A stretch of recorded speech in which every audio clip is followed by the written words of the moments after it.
You're traveling through another dimension. A dimension not only of sight and sound, but of mind.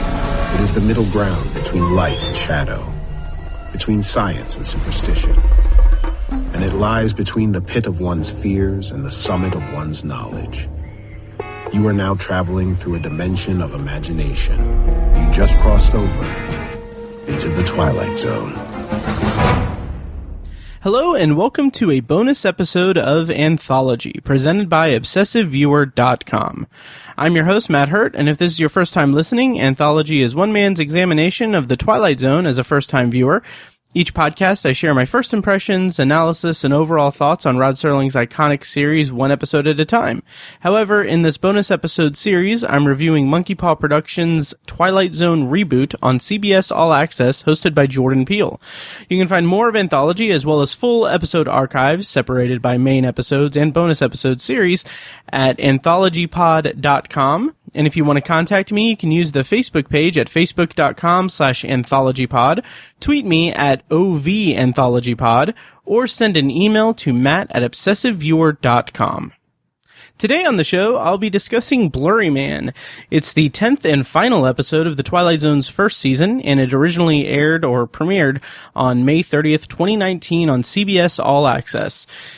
And I'm really excited about this because it's the last episode of season 1 of the Twilight Zone, and that's an exciting milestone, and I'm really excited to talk about this episode finally. It's been hectic and everything, so I'm glad that I finally have the time to sit down and actually record this. Before I get into my review and get into all the minutia about it and everything, I do have a couple notes beforehand. First, I'm going to be appearing on Brandon Cruz's phenomenal Submitted for Your Approval podcast to discuss the episode Still Valley from season 3. Of the original Twilight Zone. That's season 3, episode 11. And I recorded it with Brandon, when was that? Like a week ago. No, like half a week ago. I don't know what my days are. Anyway, it's my third appearance on Submitted for Your Approval, and every time it has been just an absolute blast, and I'm so honored to be asked to come back. So go ahead and, as of this recording, it hasn't posted yet, but he said that it's going to be up this week, I think. So go ahead and subscribe to the show, Submitted for Your Approval, and follow him on Twitter at S04YA_podcast. Again, it's such a fun show, and he's about just shy of halfway through season 3, so there's a lot of content, and so check that out. Also, a couple of things, or really the potential Easter egg in A Traveler. So the episode A Traveler, obviously Stephen Yeun's character's name is A Traveler. And I kind of wondered, and I posted this on Twitter also because someone in one of the Twilight Zone fan groups I'm in happened to share a screen grab from the season 1 original series episode, The Chaser, that kind of correlated with my thoughts. So anyway, I kind of wondered if the name A Traveler is a reference or homage to the original series season 1 episode, The Chaser, which, I think the main character had a business card that, and I think it was on the door. I think it was on the door. I don't know. But anyway, the devil character in that episode was referred to in print, at least on the business card or door, whichever, was, Professor A. Demon, or Demon, whatever.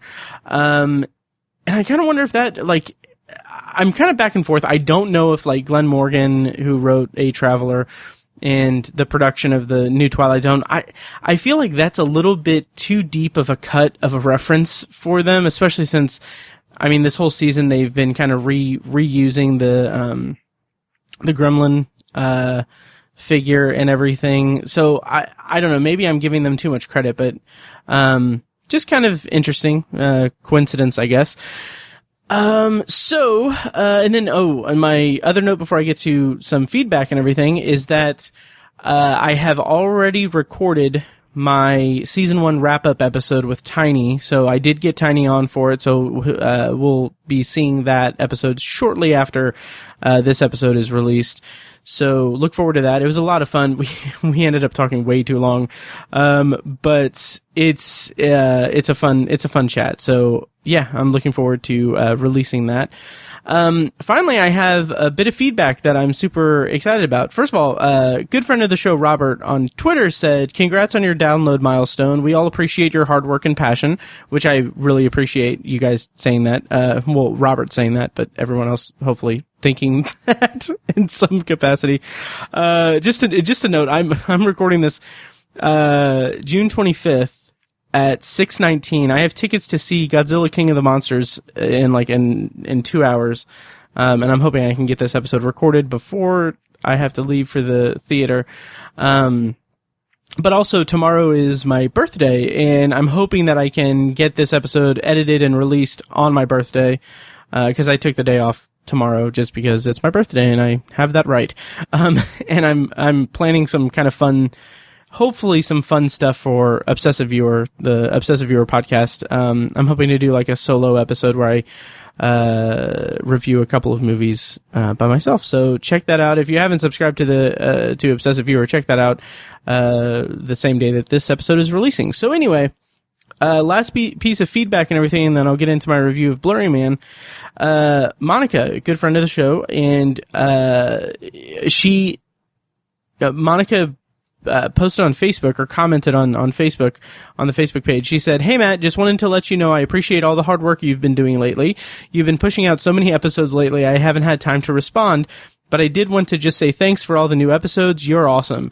And I wanted to comment on that because I did feel kind of like, I know that I've been really pumping out these episodes with the bonus review series and the original series episodes, and I have this weird thing where at one point I considered doing like just the bonus episodes and then resuming the original series, but I figured that after going through such a long hiatus with no new episodes, I figured might as well kind of play catch up with the original series as best I could anyway. So, and plus it gives me an excuse to actually watch the series, which is something that during that hiatus I couldn't do. So, and I love the show, so there's that. So anyway, thank you, Monica, for the kind words. I really appreciate it. And anyone else who has shared thoughts or positive vibes about my output on the podcast, I really do appreciate it.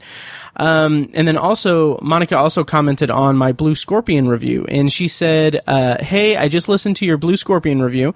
Great job. I wanted to tell you that I absolutely loved your rant at the end about gun ownership, and I'm really glad you didn't edit it out like you said you might." And I'm so glad that she said that, because I really thought that maybe there was a chance I may have, I don't know if I'd say crossed the line, because that makes it sound like I'm some provocative podcaster. I'm not. I'm just a dude that's like 6 hours away from turning 33 in his one bedroom apartment with his cat.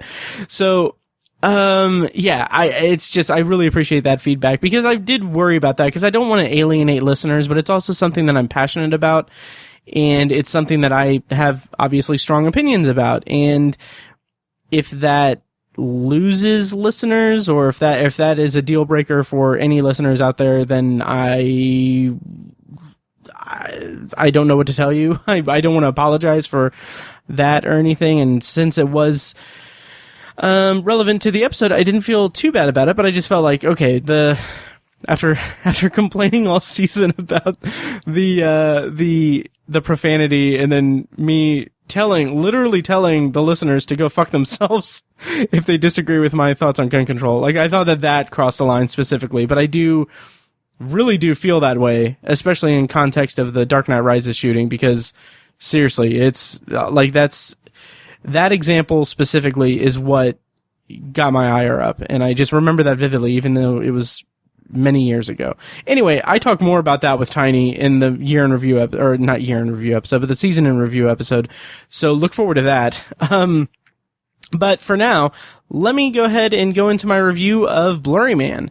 So, plot summary according to CBS All-Access is Sophie Gilson, a writer for the Twilight Zone, is haunted by a mysterious figure. And, of course, I'm going to be spoiling the episode entirely, which that summary also spoils the episode entirely. But I don't think there's really any way to summarize in a brief one-sentence statement what this episode is without spoiling the surprise in the opening act. So hopefully you guys are coming into this having seen the episode, because otherwise I don't know why you'd be listening to this review. So anyway, this episode stars Zazie Beetz. I'm not clear on how to pronounce her name. Zazie Beetz.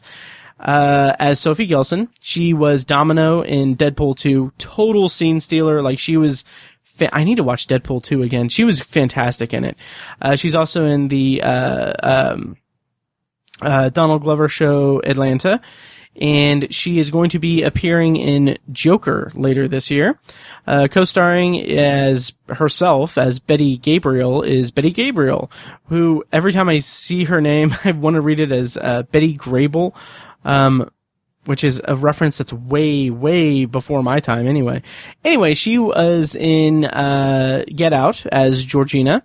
She's had a hell of a couple of years recently. She was in Get Out, Unfriended Dark Web, which I maintain is a fairly underrated and surprisingly well done movie from last year. She was also in Upgrade, which is a fantastic genre movie also. She appeared in, I don't know if she was in season 1, but she's been in Westworld. And finally, on Starz, she has been on the show Counterpart, which is a show that I definitely want to check out at some point because the premise is intriguing. As Adam Wegman and Seth Rogen is Seth Rogen, who has done a ton of comedy and stuff. I'm not going to list his credits or anything, but he's Seth Rogen.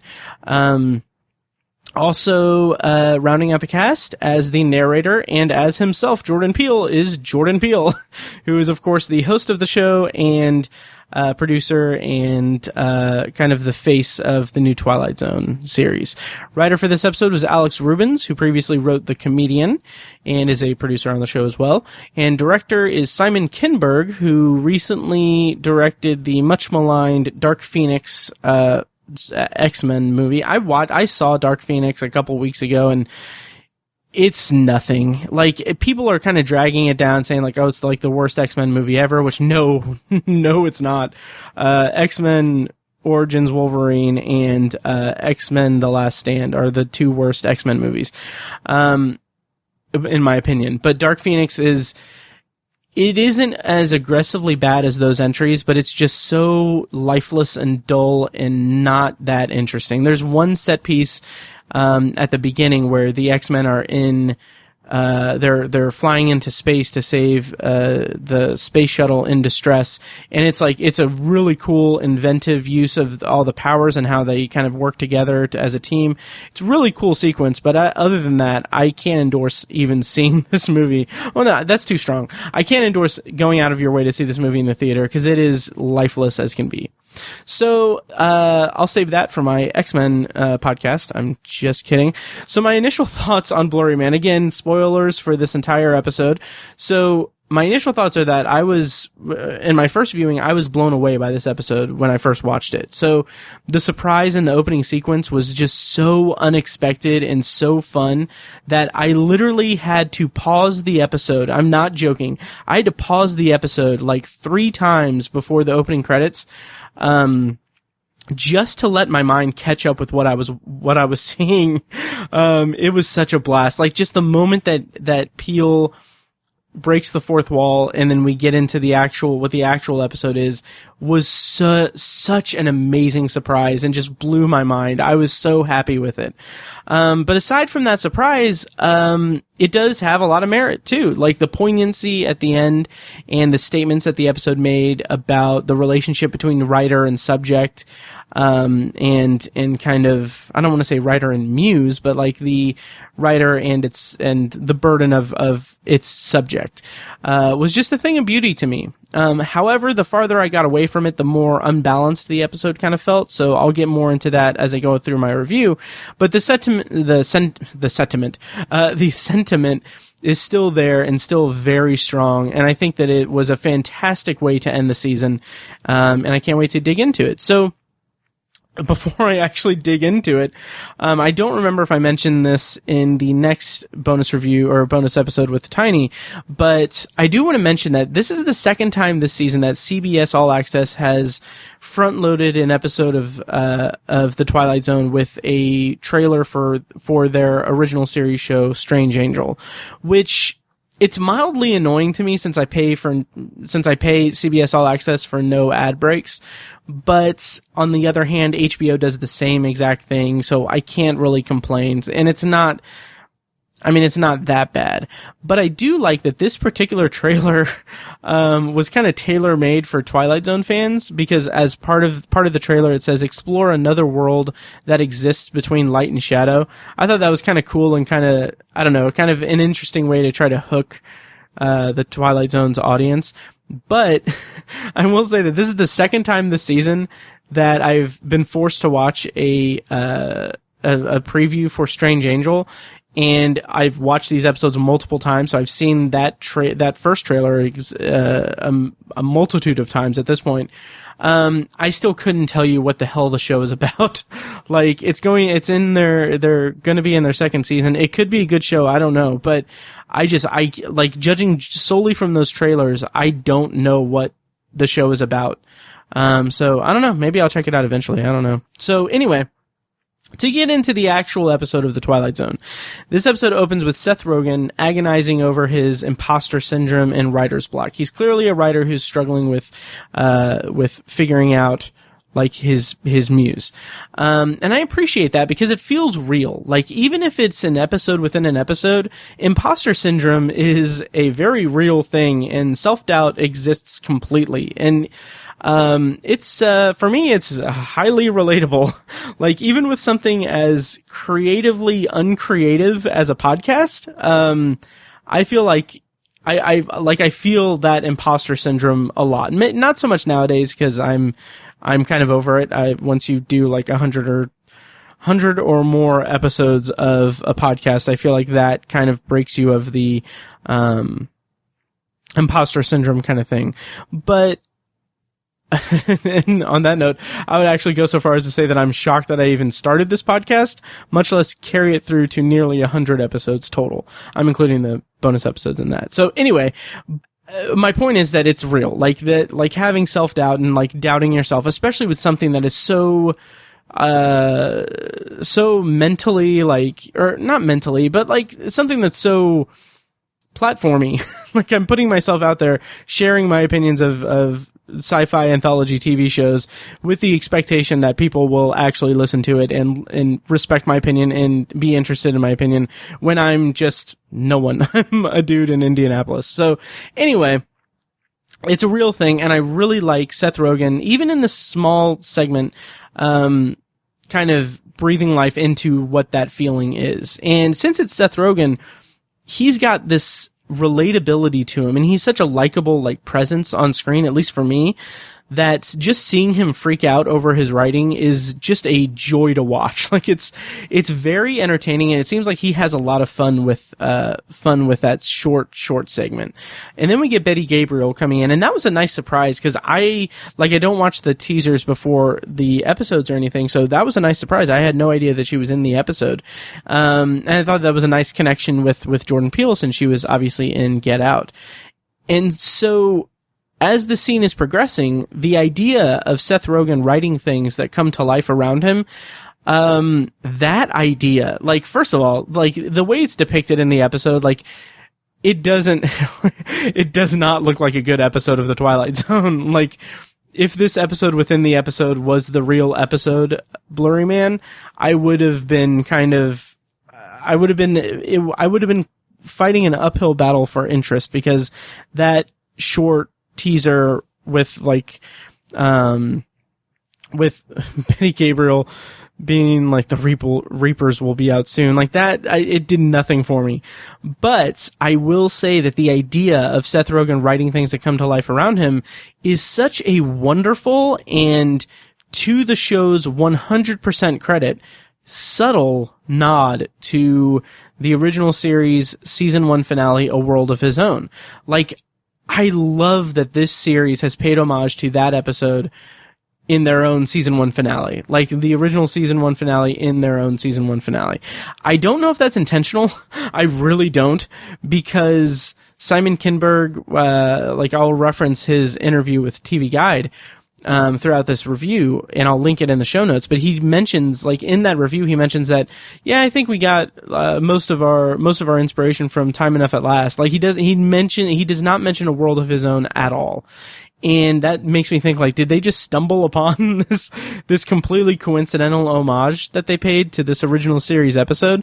I don't know, but yeah, it's really interesting that they kind of perhaps stumbled into it. A World of His Own, by the way, is an episode where a writer is dictating his stories and everything into a dictation machine, and he creates people through his writing. And at the end of the episode, spoiler alert, one of the most fun surprises in the original series that I've come across yet, Rod Serling makes his first appearance on screen in the series, and for his closing narration, and the writer just erases him, and it's such a fun fourth wall breaking thing. And I just love that, like, all of that is not mirrored. It's not mirrored or anything, but is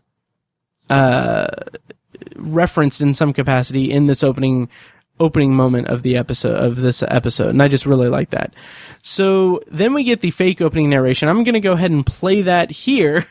I was going to do a whole thing where I was going to pretend like, oh, this is the opening narration, but whatever. So here's the opening narration. Witness Adam Wegman, a writer who, up until tonight, has never paid much mind to the idea of an artist's social responsibility. He's about to learn that there's more to art than entertainment. He's about to, you know what? I think we can beat this. Is Sophie here? Cut. Sophie. That's a cut. Sorry, Owen. No. Sorry, guys. Hey, I'm cool. Your show, dude. And it's not the opening narration, and it's so great. I love it so much. I really do. Like, the way that he's just like, you know what? I think we can beat this is like that. First of all, the delivery is on point, terrific.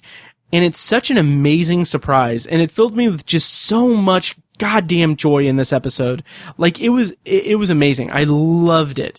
And to the show's credit, I actually like the sentiment of the original narration. Peele says, a writer who up until tonight has never paid much mind to the idea of an artist's social responsibility. Like, it feels like a comment on what the series has been doing so far, for better or worse, or what the kind of the thesis statement of the show has been in this, iteration of the Twilight Zone. And it's kind of an interesting way to kind of call attention to that or comment on that in the season finale. I just think that this episode works so well as a season finale of the Twilight Zone, especially for this season. It's really great. And so I do have a, I don't know, question or a hypothetical to posit. So I kind of started to wonder, like, when I was rewatching this episode, would this episode have been better if it wasn't a Twilight Zone writer at the forefront? And instead, what if Peele himself was grappling with the idea of being the narrator and taking over the Serling role? And, like, what if that was the entire arc? Like, instead of having Sophie as a writer on the Twilight Zone, being taunted by this mysterious figure, have Jordan Peele wander through the sets of the Twilight Zone, this new series, and have him be a character who is experiencing self-doubt about taking on the Rod Serling role. And I don't know, part of me thinks that wouldn't have worked at all because I think it would be too meta, like way too meta in an already meta episode. Cause Jordan Peele has said that he was nervous about taking on the Rod Serling role. And I just feel like that would be way too on the nose and kind of would have been too much of a wink at the audience. And also, I don't think it would have gotten the same point across as Sophie's story did, which I'll get to in a bit. But I think the reason why I came up with that, or the reason that I was like wondering that, is that I really feel like Jordan Peele as a character in this episode is played up too much for comedy. And isn't played seriously enough for me. I'll get to that here in a second. But anyway, the real cold open opens. Wait, the real cold open begins, and we're introduced to Zazie Beetz as Sophie. So I love that Jordan Peele's like, hey, Sophie, walk with me, because it's a good old fashioned walk and talk on TV. I love it. So Sophie and Jordan Peele are talking about the opening narration and how they can fix it. And Sophie asks if it's too on the nose. While they're walking, Peele grabs a bag of popcorn from someone. So I thought that was, I don't know. I thought that was some cool, like, I don't know, prop work. So they talk about the content of the narration, and Jordan Peele says, I think we might be saying something we don't actually want to be saying. And I don't know. First of all, that just feels kind of empty. Like there's nothing there. It's kind of a hollow thing. And I just, like, this whole conversation feels like it could have been punched up a little bit more, or had more, importance to it, I guess, or more, more character to it, really. But I will say that in this scene, I like the subtlety of the makeup lady constantly getting in Sophie's way in the shot. So if you watch it, like, she's, like, clearly, like, it's like Sophie is fighting to be in the frame as this makeup lady is touching up Jordan Peele's makeup. And at first I thought, oh, that's a fun fourth wall breaking thing. Like, I really thought that it was just about, like, just since we're not in the show technically, and we're within the show, it's a show within a show, like, we're not adhering to typical, like, filmmaking, like, framing and everything. Like, I thought that was really cool and funny. But, the more I kind of thought about it, and I saw some reactions online about this, it appears to be a lot more pointed than that. So Sophie is getting blocked by, Sophie being a woman of color, is getting blocked by a white woman in the shot constantly. And I thought that it was a really interesting visual metaphor for the struggle of people of color in media. I thought that was really cool. And to its credit, like, for a change, it's a nice it's kind of in your face, but it's also kind of subtle, and it worked for me. I don't know. So back to Jordan Peele. I really don't know how I feel about him in this episode. The episode kind of pits him solely in the producer role of the new Twilight Zone, and he's kind of taking on a somewhat clueless, almost antagonistic role in this scene specifically. For example, so Sophie is talking about how the point of the episode is that the episode that they're filming is the slippery slope from general audience science fiction and action to, as she puts it, idiocracy. And maybe I'm misreading it, but the way Peele says, like, he just kind of takes a beat and he says, well, our show is sci-fi, it feels a little too much like the episode is presenting him as the producer who doesn't get what he's producing, which I think that as a dynamic could work great if Peele wasn't also the narrator of the series. Like, I feel like there's way too much importance in that role to mess with it in a fourth wall breaking episode. It feels a little dodgy to me because, as I said, Jordan Peele is the Rod Serling of this series. He is taking on that role, that mantle, to be the narrator of the series. And maybe that's not even fair to really call him like the Rod Serling of the series, because he's not, I mean, he has a few story by credits, but he's not like writing the show or anything. He's just a producer, and he's, producing it and hosting it and everything. But just the idea, like, this series has been branded Jordan Peele's The Twilight Zone. Like, that's how the marketing has done it. He's been front and center all along the way. So to have this fourth wall breaking episode where he is just the producer who maybe doesn't get it. And again, maybe I'm reading too much into something that isn't there, but I just felt like, I don't know, just the kind of hollowness of his arguments and everything, and the kind of confused way he delivers it just didn't work for me. But I will say that on the kind of flip side of that exchange where he says that, our show's sci-fi, that whole sequence, it does establish Sophie's love of the Twilight Zone.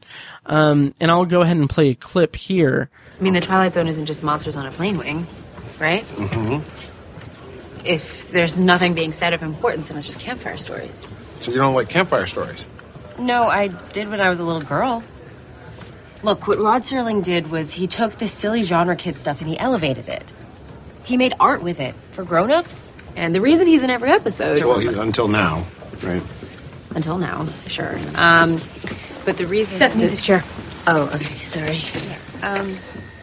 So in this clip, again, and this is another kind of problematic thing for me, even though I do enjoy that it did set up her love of the Twilight Zone, and obviously that's going to be paid off at the end. I appreciate that, and I enjoy the episode for that inclusion, I guess. However, this exchange, this dialogue, her kind of comments about the Twilight Zone don't really work for me. So here's a couple of things. It kind of seems like they're trying to set up the ending way too much. So she says, like, well, that's why Rod Serling was in every episode. And then again, Jordan Peele with the kind of clueless, producer line, he's like, well, until now, meaning that Rod Serling isn't in every episode now. And it's like, duh. I mean, he's dead. Like, it almost seems, I don't know if I'd say disrespectful, but it just seems like what purpose does he have in saying, well, until now, other than to set up the fact that Rod Serling is going to make an appearance in this episode? Like, I honestly can't tell. Like, if you dig deeper into it and read it a different way, which I don't think the show is giving us, like, I don't think the intention of the show was for us to dig deeper to it, but I could see it meaning like, well, he's not part of the show now, so we can do whatever we want. But I don't think the show is operating on that deep of a level, and even that's not even really that deep of a level, really. But just the way he says, well, until now, it feels so clunky, and it really, for me, solely sets up the ending, which it's a good reason to have it in the scene, but there's no double meaning to it or anything. So, unless it's to further establish Peele as a difficult producer, which, as already stated, I'm not on board with. So, I just felt like that was kind of clunky and even unnecessary, really. And then, the next thing on Sophie's side is that she says that, you know, the Twilight Zone is about more than campfire stories. And she says that, she found herself always wondering when she watched it as a kid, when do we get to the Twilight Zone? I just remember when I was a little girl, I would watch the show and I would think, what is the Twilight Zone?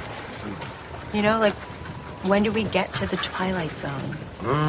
You know? That's deep. And again, this is really just kind of confusing to me. Like, it seems to only be there to set up the fact that Sophie herself is going into the actual Twilight Zone at the end of the episode. But there's no real double meaning or anything to it. Like, I don't, like, she's talking about how when she was a kid, she would question, like, when do we get to the Twilight Zone? It's like, granted, I didn't watch the show as a kid, but, like, when I'm watching the series, like, I don't think, like, well, when are we going to get to the Twilight Zone? Like, that's something that never crossed my mind. And I guess maybe that's unfair, because at the end of the episode, we do have that flashback where she's watching the TV, and the voiceover from her parents are kind of implying that she's living and breathing the show, as people in her life in the episode are commenting on as well. So maybe it's just like she is saying that she has this yearning to get into the Twilight Zone, to be a part of the Twilight Zone or be in the Twilight Zone.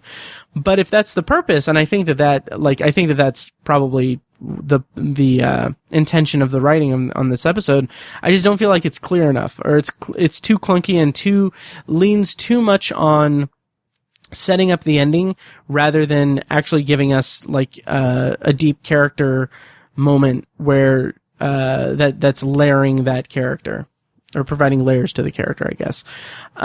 Also, Sophie's argument about Twilight Zone being more than campfire stories, it feels a little anachronistic to me. So she says that she loved the series as a kid. She has loved the series for most of her life. One of the great things about the Twilight Zone is how people grew up with it and were scared and entertained by it as kids. By definition, for kids, it was campfire stories, like, for the most part. And maybe this isn't, I don't know, maybe that's unfair to or reductive even. But I feel like she's saying that, like, oh, this new series isn't going to be about campfire stories, which maybe this is a meta commentary on the season as a whole.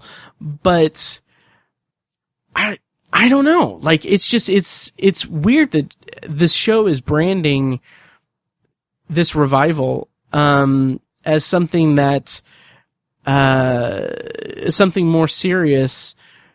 And then in dialogue, actually kind of not discrediting, but kind of walking back and kind of disregarding the kind of, campfire story nature for kids of the show. It's kind of, I don't know, maybe I'm not articulating it correctly, but it's just, I don't know. I don't know. But the whole fact that the new series is kind of lacking the kind of fun atmosphere of it and is leaning way too much on its message than anything else. It's something that's been talked to death. It's something that I've been commenting on all season, so I'm not going to add to the pile here. But just this idea, like Sophie, and by extension the real writers of the show, are more concerned with message than anything, and it's what has ultimately held this revival back. And I find it interesting that the show actually comments on it here without the self-awareness that this is a property that also in its past has appealed to children and adults alike. And there are generations of people who have grown up with the Twilight Zone and now, kind of can't with this new iteration. But I don't know. Yeah, so let's move on. So Jordan Peele says, I just think the meaning is there with like the episode. And then he asks her to cut the art versus entertainment stuff and make it simple. Then he tries to explain, or he tries to give an example and struggles to get the character's name right. And again, I don't like the writing here. I really don't. Like, Peele as a character in this is just, he's almost bumbling, and maybe that's putting too fine a point on it, but I love his acting. I love Jordan Peele as an actor. His presence in the show is great as a narrator. But here, I just don't like the writing in this. I feel like they're doing something with him that is incongruous with, what it should be, I guess. I don't know. So, Sophie, in another scene, is at her computer. Nice Easter egg. She has a Serling sticker over the logo on her laptop, and I really enjoyed that. So at this point, she's working on the opening narration, and I've got to say, like, I kind of wish that the episode did something like this. So, like, later in the episode, her wife, presumably, or girlfriend, it's never really clear, but I'm just going to say her wife, Anna, says over the phone when they're FaceTiming as she's being chased, she says a couple of times, like, what you need is to go home and go to sleep. But she says what you need a couple of times. And I think it could have been so much fun if the writers had snuck in Twilight Zone titles in dialogue throughout the episode. I'm not saying that her saying what you need is a reference to the episode What You Need from the original series, but I just think that it could have been fun if they just sprinkled in, like, titles of the original series Twilight Zone in dialogue out of context of, like, of the actual titles and everything. So, for instance, in the scene where she is writing the narration, she could have included the words World of His Own, and I thought that would have been kind of fun. But they didn't do it, and it may be for the best, because I could see that becoming a little grating as the episode wears on. So she's talking to her wife, Anna, and she comments on how Sophie is trying to save the world. And that's kind of what I appreciate about this episode. Like, say what you will about the season as a whole, this episode really demonstrates that the writers are aware of the weight that is on their shoulders in writing the Twilight Zone. And they totally get points from me on that score, because I feel like this episode as a whole, Blurryman is demonstrating that they know what they're doing. They know the position that they have been put in, and they know the importance of it. So I really appreciate the episode for that reason, or for those reasons. So the stage manager lady comes up and says that Jordan Peele is waiting, and again, it's kind of painting him as a pain in the ass slightly. Like, she says, like he's waiting. I just don't know how I feel about that. But fortunately, he's not going to be in the episode much, as we go on. So we'll kind of table that, disappointment, probably for good for this whole, for the rest of this review. So we get the new opening sequence, and we're brought back in with Betty Gabriel's, The Reapers will be out soon. And then we get the new opening narration, which I'll play here. Picture, if you will, a storyteller finally getting to tell the story of a lifetime. Except the story is one of inexplicable terror, and the lifetime is her own. Her name is Sophie Gelson. She has little patience for childish diversions or daydreams, but she won't be able to tune out or turn away from what lurks blurry in the background of her own show. She is about to learn that when blurry comes to focus, there can be no escape from the fate laid out for her in the Twilight Zone. Okay. No, I don't. It honestly sounds like a better episode. Seriously, what's going on? So the cue cards are about Sophie, and I just love the way the show just goes into the opening credits. Just like the way Jordan Peele's like, what's going on? I love it. And when he finishes the opening narration, he's like, in the Twilight Zone. It's so fun. Like in this moment, this is a super fun, energetic episode. And I kind of wish that it would have sustained itself in that regard. Cause I do have some issues kind of as the episode progresses. But in this moment, this is a massively fun episode. So after the opening credits, Sophie approaches Jordan, to tell him that it wasn't her. And they have another walk and talk. He grabs more popcorn. And like before that, she looks around and she's clearly uncomfortable. And this is where Peele gets a little bit of a redemptive arc, cause he's totally understanding. He's cool with it. He says that it could be a prank for a blooper reel, and she says that it isn't funny. And I love this. He says a prank for a blooper. Wow. No. Oh my God. A blooper reel for Anthology. Anyway, he says a prank for a blooper reel that isn't funny. And I put in my notes, I quoted that, and then I put in all caps, thank you. Because I've never been a fan of like gag reels or blooper reels as special features. Like they're fun in short spurts, but like if you're sitting there watching like just blooper reels, like forever, like that's torture to me. Cause eventually just the novelty wears off and it's not funny to me. So anyway, Peele says that it's a good idea for an episode, like a writer who can't face her fears. And I like that. I like the kind of pleasant tone that Jordan Peele has. Like, obviously, like the production is maybe not in jeopardy, but it has suffered a big setback, which we'll go into here in a second. But Jordan Peele is kind of cool and calm and collect and everything, and then he's going to the bathroom. So Sophie goes up to, I think it's the same stage manager lady, and I like that she's like freaking out about the director being really upset. And Sophie just like says, I promise you, I care about the show at least as much as you do. And I like that. I thought that was a nice touch and a good way to kind of maybe not expand her character, but a good way to kind of reinforce her position in the episode as someone who lives and breathes the Twilight Zone. And also the scene establishes the Blurryman in the library scene. So, and this is as good a time as any, regarding the Blurryman, I figured it was Serling early on. Like, I mean, who or what else could it have possibly been? And I'm not saying that to be like, oh, I guessed it beforehand. Like, in the grand scheme of things, I don't care. Like, it didn't diminish the quality of the episode knowing that it is, or like having the idea that, oh yeah, that's definitely Serling. But, it was just kind of obvious from the start of the introduction there. But what I really appreciate about this episode is that they actually had the balls to do it. Like, that they actually brought Rod Serling into the show. Like, that really takes just guts. And like, that is something that I would assume was not something that was considered lightly or like thought about lightly, because as I said, this episode kind of demonstrates that they're aware of the weight of the Twilight Zone property on their shoulders. So like the idea, and in the TV Guide article I'm going to reference later,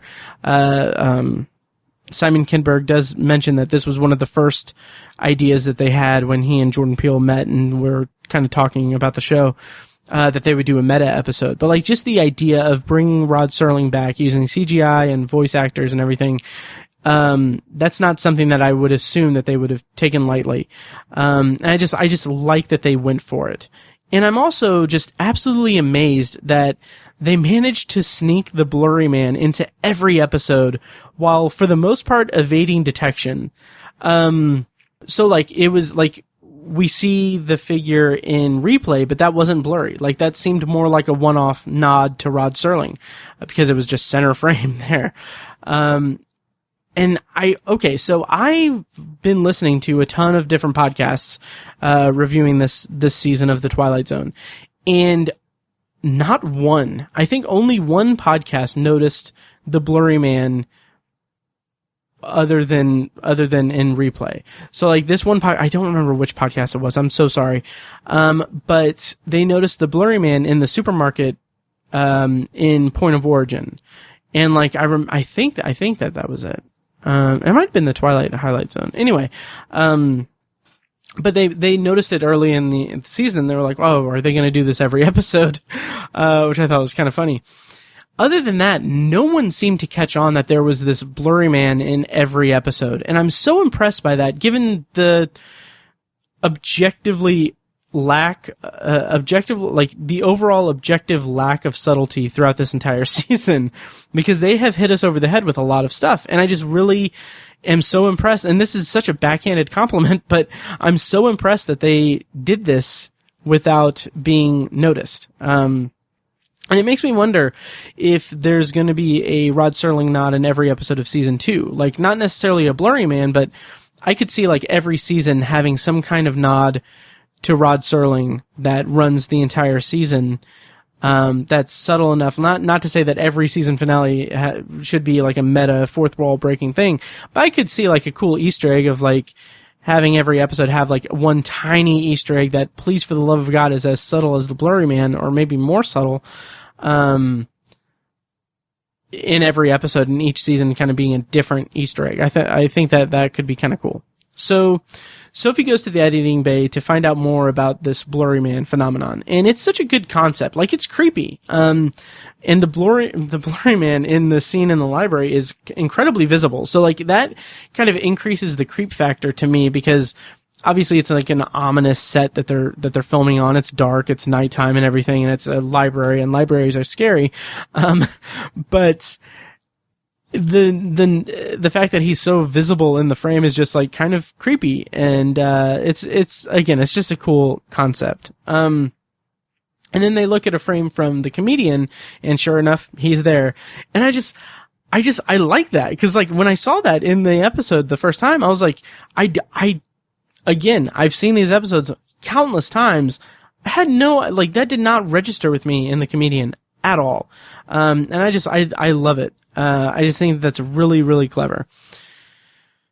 So Sophie starts wandering around the set, and this is kind of where the episode loses just a little bit of steam for me, or a bit of steam for me. Like the whole mystery is ominous. Like it's the tone is there.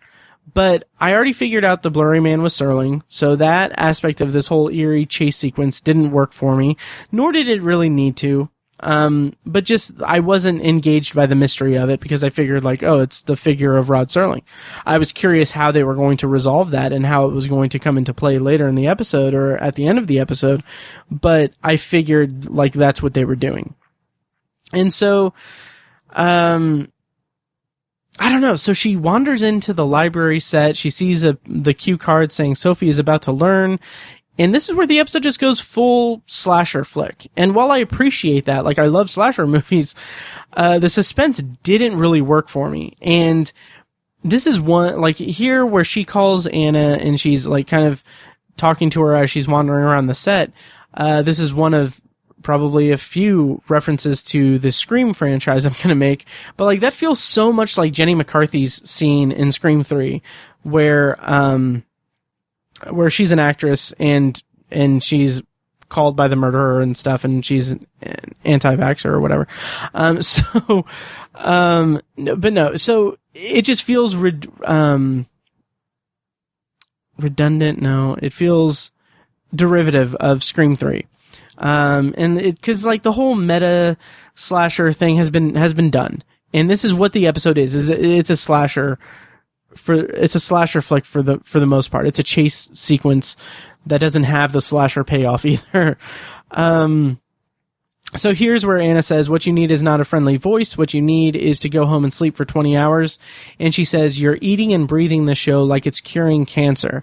And again, that's just reinforcing her position, Sophie's position on the Twilight Zone, and how it is kind of consuming her life. And that's when like the kind of call kind of cuts out.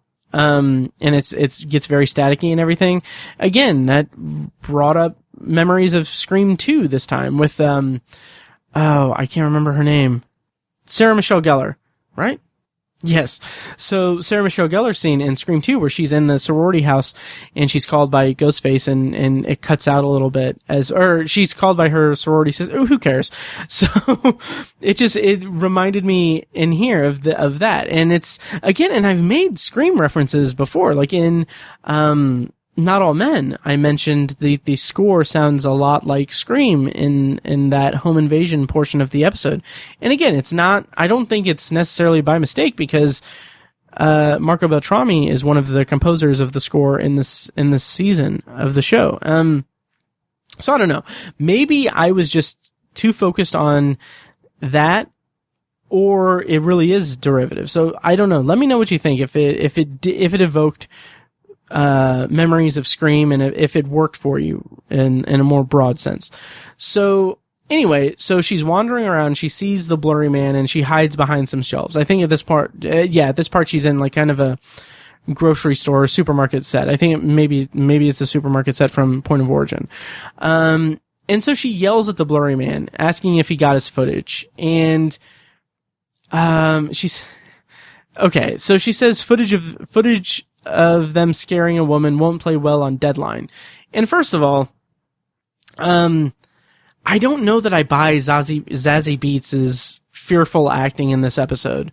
It just comes across as a little bit forced. And I don't want to say that that's a problem with her performance per se, but I think it's more the fact that she doesn't have enough to play off of.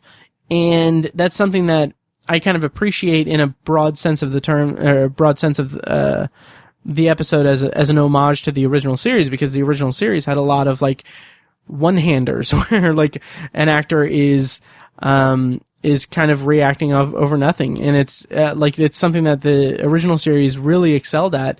But here I feel like it comes across as a little hammy, like her acting here. And also, it kind of rubs me the wrong way, the fact that she's, like, if scaring a woman won't play well on Deadline. It just felt a little forced. And that's what I'll say about that. It's whatever. So yeah, and just the way she delivers the line, how do you think that's going to play out on Deadline? I didn't buy it. I just didn't buy it. I thought that they could have been better. So she finally, like, faces the Blurryman and tells him to like bring it or whatever. And he uses some telekinesis style powers or telekinetic kind of powers to push the shelves over. And that's when the chase is on. And as much as I love and have praised the music throughout most of the season, most notably like in 6 Degrees of Freedom, here the score just sounds really generic to me. Like, I know it felt like Marco Beltrami and the other composer whose name escapes me now were just kind of rehashing some basic slasher flick kind of music as Sophie's running through the set. And it just didn't do anything for me. So she ends up in the bar set from The Wonderkind. And I like that wide shot of her in the bar with the kind of circly lights on either side of her. Like, I don't know much about filmmaking or anything, but I'm sure that listeners will sense a pattern that I like that kind of visual symmetry after hearing me praise the framing of 100 Yards Over the Rim a couple weeks ago. So she picks up a book titled Blurryman. And that's where we get this really cool, like, flip book effect. So she's flipping through the book, and the drawing of the Blurryman is growing bigger and bigger and moving as a flip book, and it's like it's coming out of the book. And I love that. I think that that's really effective and really cool and unsettling. But I kind of feel like the prop department, I don't want to say the prop department dropped the ball with the book, but I think that, I don't know, maybe that's not fair, but I think that it could have been cool if the book was something substantial, like a Twilight Zone related book in some capacity. But then again, I guess that would have kind of tipped their hand a little, to the ending. But I just kind of, because it's like some weird book about Irish, genealogy, I think. I don't know. But I don't know. So it kind of felt weird that, like, it's called Blurryman, but it's about, like, this Irish family or whatever. It seems, at least. I don't know. I didn't look too hard at it. So the bottles start flying across the bar, and as uninterested as I am in this whole portion of this episode, I kind of like this sequence a lot. Like, she runs out, or like she's freaking out because it's cool because it's like, the bottles are flying from the bar over to the other side of the bar, and it's a cool effect. So she runs out onto the street set, and she trips over a piece of equipment. And again, I don't really buy her scared acting here. She doesn't have a lot to play off of, so it's not really her fault again. But I feel like it's a little, it's too focused on the pursuit rather than, like, giving her anything meaty to work on acting wise. And at this point, she's yelling for help, and she yells, "Is there anybody?" When she's yelling for help. And again, I just have to bring it up. How fun would it have been if she had yelled, "Where is everybody?" As a nod to the original Twilight Zone. That could have been fun. But anyway, I digress. So, I don't know if people would have hated it or not. Like, that could have been just too on the nose. But again, I digress. So she sees the TV sets in the storefront. And again, that kind of evokes Scream also. Like, I don't know why I'm connecting so much of it to Scream. I guess because it's very slashery on a TV/film set in some of its circumstances. But I don't know. It just, it felt a little bit not derivative here per se, but it just evoked thoughts of Scream. So the static TVs have this distorted sound, which is pretty freaky. And I believe that part of the sound is taken from, like, Serling's own, like, voiceovers. I think that that's what Kinberg said in the TV Guide interview.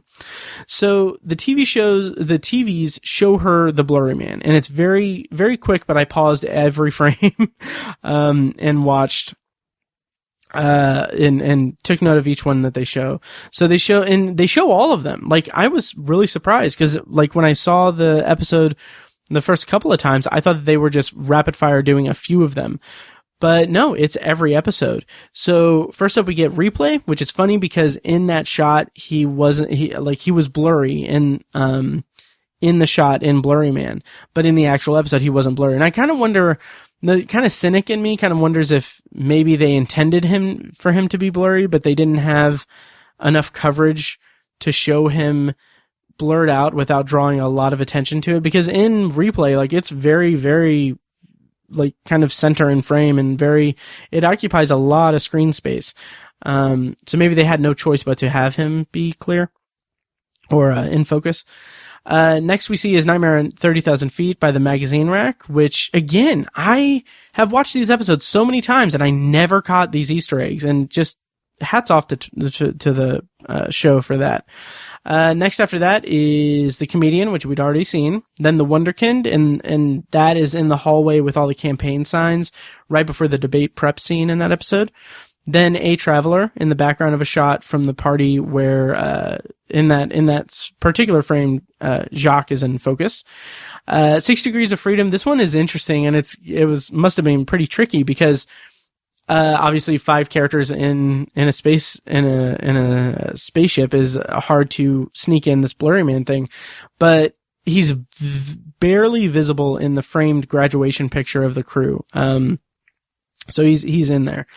And at that point, I took notice that, of course, all of these are Whipple TVs that are in the shot in Blurryman. So next up is Not All Men, background when the women are running through the chaos of the town, specifically when they're about to pass the toy store. Then Point of Origin, as mentioned before, was in the supermarket scene. And finally, the Blue Scorpion is, the Blurryman is passing by Jeff as he's walking to his office. And just again, I was just so surprised that they showed every Easter egg in this episode here. Just rapid fire. And you could argue that maybe that's them holding the audience's hand a little bit, but I don't know. It was kind of cool to see the influence of the Blurryman throughout every episode in one fell swoop. So the next shot we see is the TVs are showing her confronting the Blurryman in the library. And like, it's kind of brief, but, I like how in this context or in this scene, the Blurryman is kind of, the Blurryman / the Twilight Zone as in kind of broad terms is guiding her to Serling in this scene. And I thought that was a nice touch and that was pretty cool. So then the Blurryman appears in the street, and I'll go ahead and play a clip here to demonstrate Zazie Beetz' performance here. I get it. Jordan's putting you up to this, right? Because it's real? Because horror is real? The genre stuff isn't just bullshit? People really do stalk each other? Put each other in crazy, sadistic, fucking insane situations, you maniac! Do you think it's funny to scare people? Look at me! This isn't some fucking sketch! It's people's lives! And again, like, she's a talented actress, but the dialogue is just a little weak, and it feels like filler to me. Like, it feels like the show is just trying to get us to Serling at this point without giving us anything really substantial. And the dialogue just didn't work for me. And again, she falls down in a very tropish way, and it bothers me a lot. Kind of similar to my complaints about Not All Men. And like the way she says, like, I never meant to question Jordan. Again, that's reinforcing the whole, like, oh, Jordan Peele is like a malevolent producer character, and I don't buy it. I don't like it. So the Blurryman overtakes her, and we fade to black, and we come back, and he's gone. So that kind of just felt a little hollow as well. But this is where the episode takes another slight turn. It's where we get Sophie's voice in her head. And I'm glad we're past the whole slasher chase sequence, even though we'll get back to that here in a second, or here in a moment. But I'd be lying if I said that this whole, like, her talking to herself thing was a big enough improvement for me to regain my interest or my enjoyment of this episode, or of this, not of this episode, but of this moment, or of this part of the episode, because it's a really good episode. I just lost interest when they did the whole slasher chase sequence. So the voice is telling her that it's really happening and that it's crazy. And here Sophie says you can't say crazy because it stigmatizes mental illness. And again, it's the show still kind of overdoing it with social commentary or what have you. And that felt a little forced as well. So she's limping through the sets and as she's talking to her in her voice. And like, it's a good release of tension because the Blurryman is no longer chasing her, and it brings us into the more out there, or like introduces us to the more out there metaphysical like thing that's going to carry throughout the end of the episode. And then it's gone just as quick as it's there, because she yells that she's talking to herself and the voice goes away. So she finds herself back in the library set, and grabs a lamp to defend herself. And I kind of feel like the end of the episode could have come here, and like have Serling come out and usher her into the Twilight Zone and roll credits, because at this point we have like 10 minutes to go, and it feels like the episode has kind of exhausted its more action oriented set pieces. And maybe it's just the fact that I was really excited to get back to the Serling part of it, that I just kind of felt in my subsequent viewings after the first viewing, I felt like this was kind of where the episode dragged a little bit and was a little bit unnecessary. So the Blurryman is in the library, and despite me not having that much interest anymore, or no, despite my interest waning slightly, I'll say that, it's still a pretty creepy moment. Like, he turns on the lights and does the whole telekinetic book throwing thing. And that's freaky. That's unsettling and everything. And I guess it's a fine, not really a fine fake out for it, but it's just, I don't know. It's whatever. I'm gonna just ride the fence on that. It's fine. So Sophie runs out of the set, and at this point, no one can see or hear her, and the Blurryman is kind of gaining on her. And I like that, but I have to say that I think that it could have, like, this portion of the episode where she is wandering the set as the Blurryman is chasing her, and no one on set can see or hear her or it. Like, that whole segment could have replaced the entire, like, slasher stalker sequence earlier, like, entirely. Like, sure, we had that release of tension with her inner voice so that the episode flows kind of well in that respect. It goes slasher, inner voice, invisible, Blurryman. But I think this sequence itself, with her being invisible to a certain degree, is far more interesting than the slasher and stalker sequence that we had earlier. And I would have liked this portion to have more screen time. So I don't know. I just think it could have worked better if that was the kind of focal point of the arc of Sophie. So she runs into another show's set while they're filming, and we get the supremely random Jason Priestley cameo. And so this is how I found the TV Guide article, because I thought, oh, I'll out clever, like, the Twilight Zone and figure out why Jason Priestley has a cameo. Cause I went onto his IMDb and I was like, okay, does he have any, is he like a series regular on Strange Angel, whatever that show is?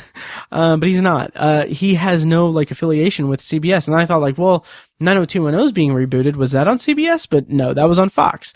So I found the TV Guide article, and Simon Kinberg said that when they were making this episode, they wanted a show within a show within a show. And they had compiled a list of actors who were also shooting in, I think it was Vancouver. And he specifically chose Jason Priestley because Kinberg was a huge 90210 fan growing up, apparently. And he said that he was a delight to work with on set and all that. So that's a little interesting tidbit about the Jason Priestley cameo there. And again, I'll put the link in the show notes to the TV Guide article that I'm referencing here. So as Sophie is kind of escaping the Blurryman, or trying to, he pushes the craft service table. And I like those effects, but, like, this is really all he's doing. This is really all that's coming. It's all just surface level fright. And it's starting to wear thin on me, even more so than, it was before. And then Sophie's inner voice comes back, and it tells her to stop and says, you can't run from this, you can't hide from it, and says that it's not some campfire story. And so it's basically telling her that she has to open her eyes to the Blurryman. And finally, we're getting to the end. we're getting to the big moment. So I'm excited. And so, as if we need more reinforcement of that, or more just surface level dialogue, she says, okay, Blurryman, I'm ready to see. Which I felt like that piece of dialogue was a little unnecessary. Like, they could have just shown and not told us, but whatever. So at this moment, he transforms into black smoke, and it envelops her. And just, of course, I'd be remiss if I didn't mention that it reminded me of Lost, and I kind of wonder if that was, I doubt that there was an intentional homage, but it just reminded me of Lost. So this is the moment where we get a flashback to Sophie as a little girl watching the Twilight Zone. Specifically, she's watching Time Enough at Last. It's kind of toward the end, or I think that's really kind of two-thirds of the way through it. So, where Bemis is wandering the wasteland. And Kinberg had noted in that TV Guide article that Sophie was kind of closed off in a similar way to Bemis in that episode of the original series. And I feel like that isn't really communicated that well in the episode. Like, I feel like they could have done more to demonstrate that. Because I did not pick up on that character trait of Sophie being closed off, in a similar way to Bemis, in the actual episode at all. So in the flashback, we get the voiceover of her dad saying it's just make-believe stories. She needs to go out into the real world. Which I thought was cool. Like, I thought that was interesting. It speaks to my obsessive viewer sensibilities, I guess. So she's brought back, and everything's kind of back to normal. She hands the new narration to Jordan, and I think that this is a pretty cool false ending. Like, everything seems to be wrapping up. Like, Jordan Peele compliments the new narration. They're ready to go. They're about to shoot. And then we get Sophie gets her voice in her head saying, "Did you think it was over?" and saying that there's more to see. And I like that. So this is the kind of crowning achievement of this episode in my eyes. The camera spins around and the show switches to black and white. And I love that. It's a very cool effect. And more importantly, it's slow. Like the music, okay, so it's slowly done. So like the camera is spinning around very slowly, and then the music, it has more life than it has all episode. Like the music, like they brought it when they composed the score for this segment, and for the rest of the episode. So all of that is just really cool effect. And it is showcasing that Sophie has indeed entered into the Twilight Zone. So she wanders the set, and, it seems like obviously it's a recreation of sorts of Time Enough at Last. Not an exact replica, thankfully, like it's its own thing. And as she's walking the steps to the library, she passes by Bemis's shattered glasses, which I love. I thought that was such a nice touch. I love it so much. I do want to mention that the Twilight Zone social media page, like on Facebook and Twitter and everything, shared a GIF of the shattered glasses, and they said like it's time enough at last to reveal another Easter egg. Did you catch this when you watched it? I'm like most Easter eggs, or like like a majority of Easter eggs that were in the season, like it is so not hidden. Like it's so, like it's right there. Like it's, the camera like zooms in on these freaking glasses. Like and it's one of the most iconic episodes of the original series. Like you would have to, like, I don't know, like you would have to just have no clue about, you would have to be me before starting this episode or before starting this podcast to actually like get to miss that Easter egg. And even then I knew about Time Enough at Last, so I would have gotten it. I don't know. So she enters the library for her final confrontation with the Blurryman. And here is a clip of her kind of talking about trying to figure out what's going on. What did I do wrong? I did everything I could. Did I learn the wrong lesson? What was I supposed to do? This is the end. The end of the episode. It's a cruel twist. The ironic fate. It doesn't matter.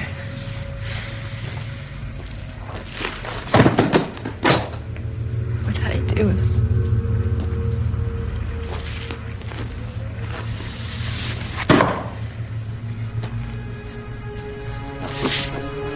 None of it's enough. So I love how this brings us to an additional layer of meta on the show. So she is this writer who has been obsessed with the Twilight Zone, and she knows it like the back of her hand, and she finds herself in the show that she is creating, or in a version of the show. And she's questioning, like, this is some cruel twist, an ironic fate, and like, she doesn't know, like, what's gonna happen. And I just like the additional layer of meta-ness on that. So in my notes I have, Rod Serling has entered the game. And this is where he reveals himself, and honestly, okay, this is a nitpick. I appreciate what they did. I love this. I love everything about this ending. I really, really do. However, I would be remiss if I didn't mention the CGI is just slightly off. Like, it's a little bit uncanny valley, but that it's 100% a minor nitpick on my part. And I don't expect CBS All-Access to have, say, the same money that Disney and Marvel had for Captain Marvel. I just want to recognize that, like, the CGI was a little bit, to me, but it was, the sentiment was there and it got its point across. And also the music swells here. I love it. The full effect of this scene, regardless of my, nitpicking about the CGI, the full effect of the scene gives me chills every time I see it. And so here, I'll play a clip of Rod Serling in Blurryman. It's you. I take it I have your attention. Good. There's a lot to explain. Wait. Where?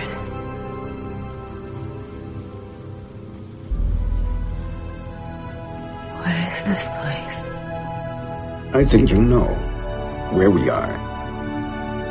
It's where you belong. You're ready now, Sophie. We've got a lot of work to do. So, this is the moment where I well up with tears and chills run down my spine every single time. It's so effective, and I adore what this episode does. I really do, across the board. Even if it means I had to go through a somewhat lackluster stalker slasher sequence, this payoff is so incredible. And I love the way that this episode in a roundabout way is about the writer struggling with the importance of their work, and the weight of their work. So the episode began with Seth Rogen doubting himself, talking about imposter syndrome. And it ends with the Twilight Zone writer accepting the hand of Rod Serling so that he can guide her into the Twilight Zone and perhaps pass the torch. And again, it's showing that the writers, embodied by Sophie's character, are accepting their responsibility to carry on Serling's legacy and carry on the legacy of the Twilight Zone.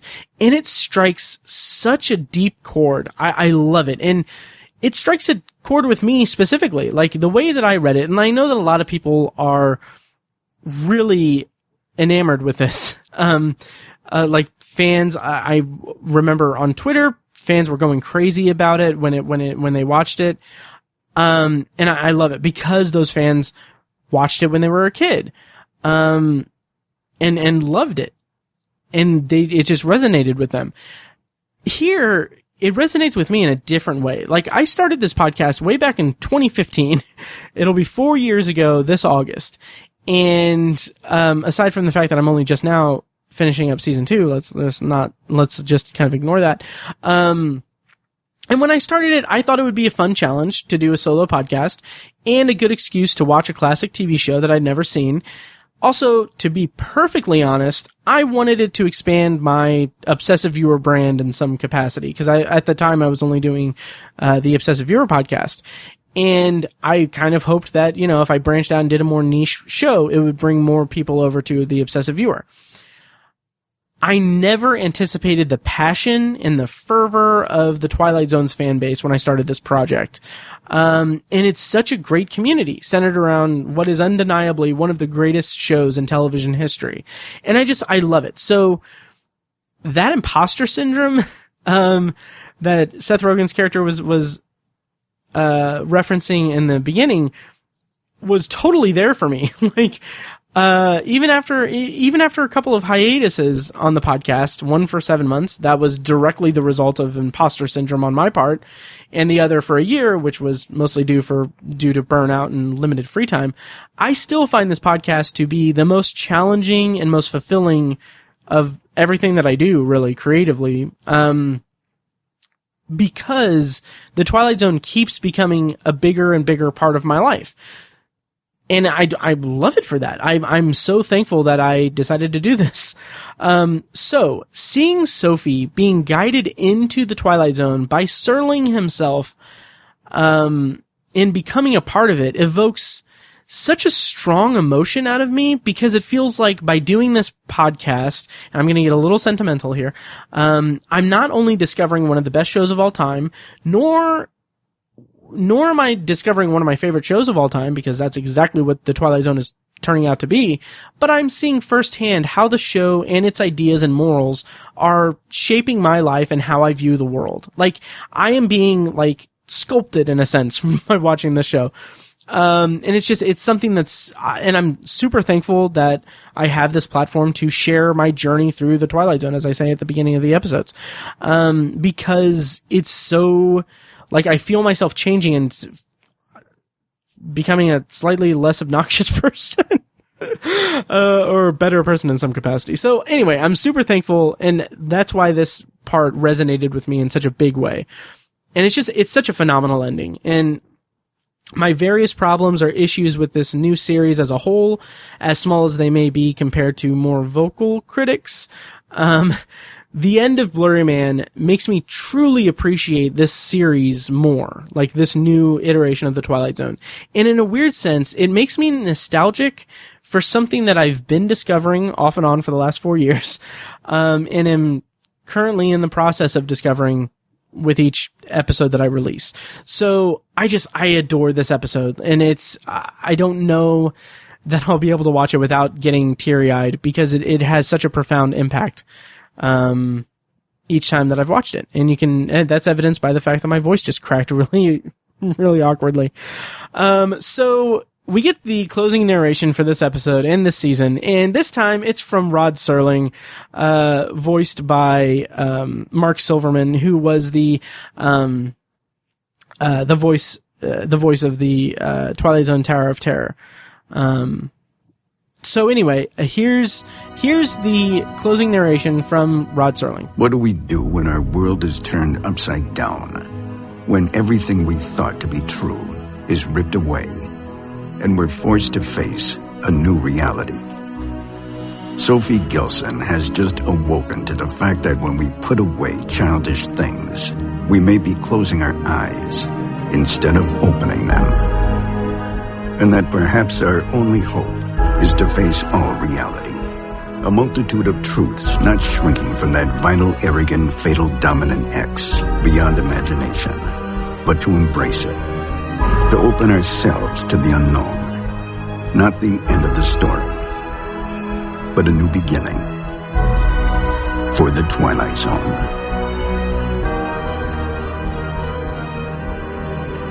And just that last line, not the end of the story, but a new beginning for the Twilight Zone, like tears. I get teary-eyed, chills down my spine. Beautiful, beautiful.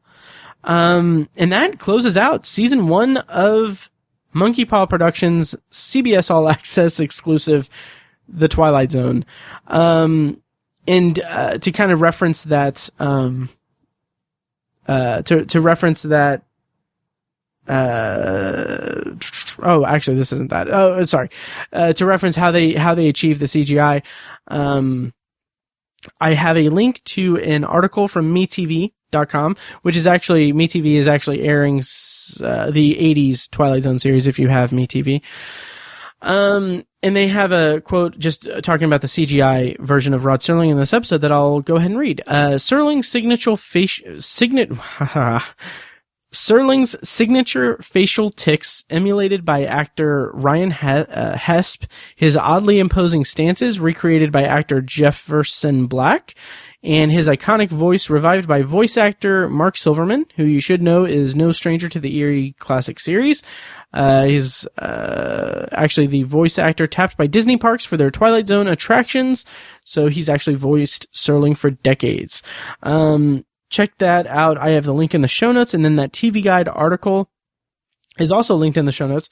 It's really interesting. Simon Kinberg kind of opens up about the series as a whole, and kind of the inspirations for a lot of things, and some of the reactions too. So check that out. I put the link in the show notes and everything.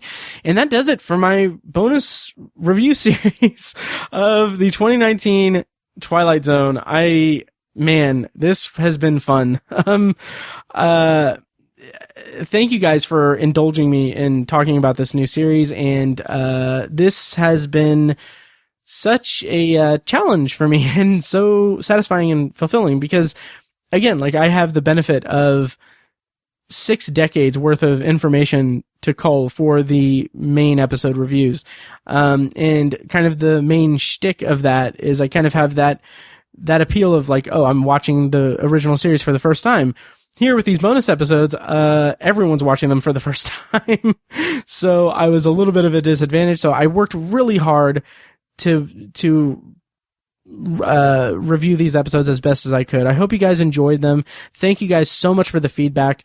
We're going to have one more bonus episode about this season of the Twilight Zone. Me and Tiny, as I said, we've already recorded it. I'm bringing Tiny from the Obsessive Viewer on as a guest. So we're going to talk about that. And then on the main feed, we have Shadow Play coming up, which I haven't watched the 80s version yet, but I have watched the original series one, and I'm very excited to talk about that. So basically, on the feed, it'll be this episode, obviously, Shadow Play, then the Twilight Zone Season 1 in review episode, and then, after that, what is the next episode? Oh, The Mind and the Matter. And then after that, I'm going to go right into my Black Mirror bonus review series. So check all that out. Let me know what you thought of this season of the Twilight Zone and what you thought of these reviews and everything. Just let me know what you think. You know where to reach me, and if you don't, I'll have it play in the pre-recorded outro. And once again, definitely check out Submitted for Your Approval from Brandon Cruz. He is such a fun host to talk to and chat about the Twilight Zone with, and I'm super excited that I was invited on to the show again. So check that out, and I'll share it on social media and everything, so follow me there if you want a link to the direct episode. But do yourself a favor and go ahead and subscribe to Brandon's show. So having said all that, I am closing the book on these bonus reviews, and so thank you guys so much for listening, and I'll see you next time.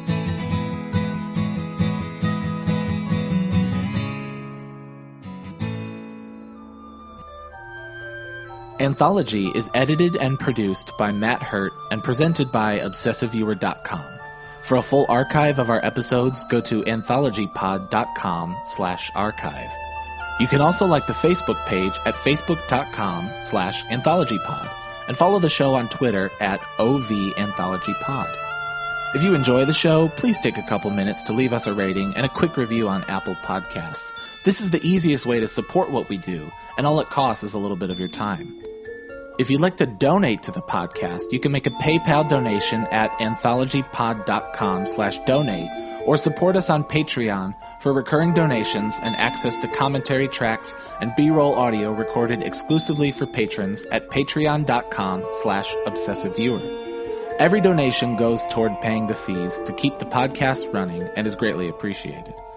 Official Anthology merch, including shirts, mugs, phone cases, and more, can be found in the Obsessive Viewer's TeePublic store. You can find a link to the store in the show notes of this episode and at anthologypod.com/donate. Or you can simply search for Obsessive Viewer at tpublic.com. For information about the Obsessive Viewer's annual live event showcasing short horror films from local filmmakers, check out shocktoberinirvington.com. And for an archive of all our events, as well as news about potential future events, head over to obsessiveviewer.com/live. For more podcast content, you can find our flagship movie and TV review and discussion show, The Obsessive Viewer Podcast, at obsessiveviewer.com, and on Twitter at obsessiveviewer. You can also find Tower Junkies, a podcast where Matt and co-host Tiny share their love of all things Stephen King and his magnum opus, The Dark Tower series, over at TowerJunkiesPod.com and at TowerJunkiesPod on Twitter. And finally, check out The Secular Perspective, Tiny's side project podcast, which tackles current events and life's big questions from the perspective of secular hosts Chad and Amanda at thesecularperspective.com.